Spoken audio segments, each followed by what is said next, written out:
पहला है उनके प्रारंभिक जीवन के बारे में। गोल्डन स्टेटमेंट, दूसरों की महलों में गुलामी की जिंदगी जीने से अच्छा है कि अपनी झोपड़ी में आजाद की जिंदगी जिया जाए।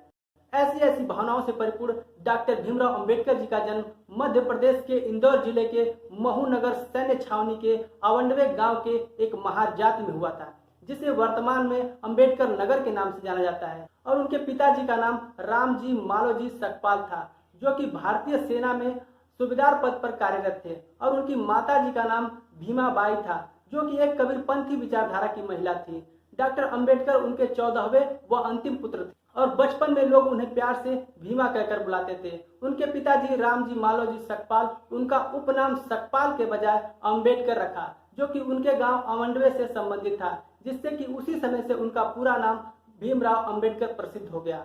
और 1896 को जब भीमराव अंबेडकर 5 वर्ष के थे, तभी उनकी माता भीमाबाई की मृत्यु हो गई, जिसके कारण उनके पिताजी रामजी सकपाल 1997 को अपने पूरे परिवार के साथ मुंबई चले गए। और वहीं पर 14 अप्रैल 1906 को 15 वर्ष की अवस्था में भीमराव अंबेडकर जी का विवाह 9 वर्ष की एक सुशील कन्या रमाबाई अंबेडकर से संपन्न हुआ। और उनके 3 पुत्र थे, जिनका नाम यशवंत गंगाधर राजरत्न था। और उनकी एक पुत्री भी थी, जिनका नाम इंदु था।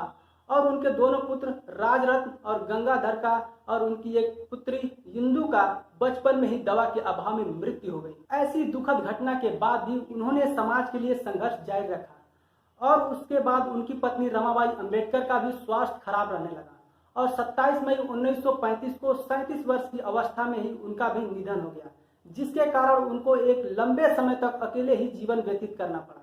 और डॉक्टर भीमराव अंबेडकर अपनी देखभाल व सेवा करने के लिए 14 अप्रैल 1945 को डॉक्टर सविता अंबेडकर से दूसरा विवाह किया। और डॉक्टर सविता अंबेडकर भीमराव अंबेडकर का अंतिम समय तक देखभाल व सेवा करती रही। और 29 मई 2003 को दिल्ली के महरौली में 93 वर्ष की अवस्था में डॉक्टर सविता अंबेडकर का भी परिनिर्वाण हो गया।